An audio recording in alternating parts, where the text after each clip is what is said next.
في ناس كتير أول ما يسمعوا اسم باتمان أركام أوريجينز بيقولوا بسرعة دي أضعف لعبة في السلسلة. بس السؤال الحقيقي هنا، هل فعلا كانت اللعبة دي سيئة ولا الناس كرهتها من البداية عشان مجرد بريكوال ومش من تطوير روكستدي؟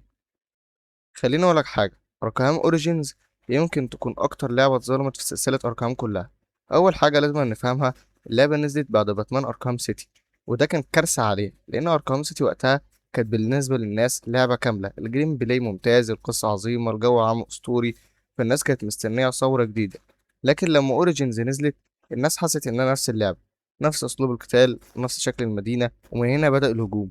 لكن بصراحة ده ظلم شوية، لأن اللعبة أصلا عمرها ما كانت بتحاول تعيد اختراع اللعبة أو السلسلة، هي كانت بتحاول تحكي قصة مختلفة. أوريجينز قدمت نسخة من باتمان مختلفة تماما، مش باتمان الحكيم الهادي اللي احنا متعودين عليه، لأ، ده باتمان لسه في بداياته، عنيف، مندفع، غاضب طول الوقت. حتى الشرطة نفسها كانت بتكرهه، وده ظهر جدا في تعامل الناس معاه جوه اللعبة. كل واحد شايفه مجرد وحش لابس قناع، ودي حاجة مميزة جدا في القصة، لأنك بتحس فعلا إنك بتشوف بداية الأسطورة.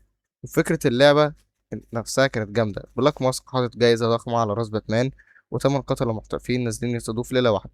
الفكرة لوحدها كفيلة تخليك متحمس، وده خلى اللعبة مليانة موجات كتير قوية وشخصيات حلوة زي مثلا ديس ستروك.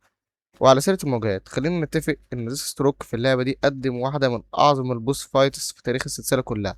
القتال كان سريع وعنيف، وتحس فيه كده بتحدي حقيقي، مش مجرد ضرب وتفادي وخلاص. وحتى ناس كتير اللي ما بيحبوش اللعبة بيعترفوا إن الفايت ده كان أسطوري. وخلينا نتكلم عن بين، لأن بصراحة أركام أوريجينز قدمت واحد من أحسن نسخ بين في الألعاب. اللعبة هنا مخليها مش مجرد وحشة بعضلاته وخلاص، لأ، ده كان ذكي فعلا، واحد من القليلين اللي قدروا يعرفوا إن باتمان هو بروس وين.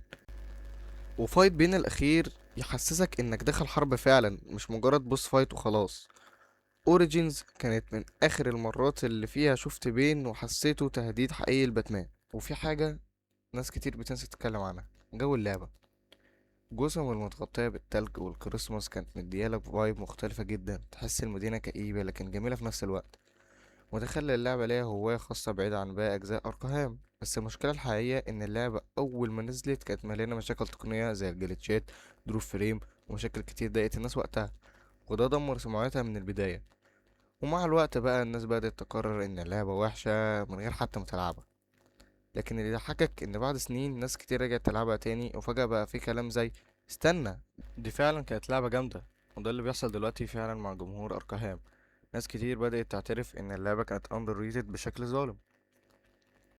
واكتر حاجه فعلا كانت مميزه في باتمان اوريجينز كانت الجوكر، لان اللعبه في الاول خلتك فاكر ان بلاك ماسك هو الشرير الرئيسي، وان كل اللي بيحصل ده مجرد مطاردة عاديه لباتمان. لكن فجاه تكتشف ان الجوكر هو اللي ماسك كل الخيوط دي من البدايه، ودي كانت من اقوى اللحظات في اللعبه كلها. والاحلى ان اللعبه قدمت الجوكر بشكل مختلف شويه عن باقي اجزاء اركهام. هنا الجوكر لسه مش متعلق بباتمان بالشكل المرضي اللي شفناه بعدين، لكن أول ما يقابله كل حاجة بتتغير. تحس إن الجوكر انبهر بباتمان، مش لأنه قوي بس، لأ، لكن لأنه أول شخص يقدر يقف قدامه فعلا. وفي مشهد الاستجواب لما الجوكر يكون قاعد يضحك وبيتكلم مع باتمان بهدوء غريب، تحس إن العلاقة ما بينهم بدأت تتحول مش مجرد بطل ضد مجرم، لحاجة أقعد بكتير، كأن الجوكر لقى الشخص الوحيد اللي حياته بقت ممتعة بسببه. وحتى باتمان نفسه في اللعبة دي كان قريب جدا إنه يقتل، وده ظهر في أكتر من مشهد، خصوصا بعد اللي حصل مع ألفريد. اللحظة دي خلتك تشوف إن باتمان هنا لسه مش متحكم في غضبه بالكامل، وده اللي خلى وجود الجوكر أخطر، لأن الجوكر كان بيستمتع وهو بيشوف باتمان بيتحول لشخص أعنف. وفي رأيي أوريجينز قدمت واحد من أفضل نسخة جوكر في الألعاب، يمكن لأنه كان أهدى شوية لكن مرعب أكتر نفسيا. تحسه طول الوقت بيلعب بعقل كل الناس اللي حواليه، وحتى لما يخسر تحس إنه كسب كل حاجة.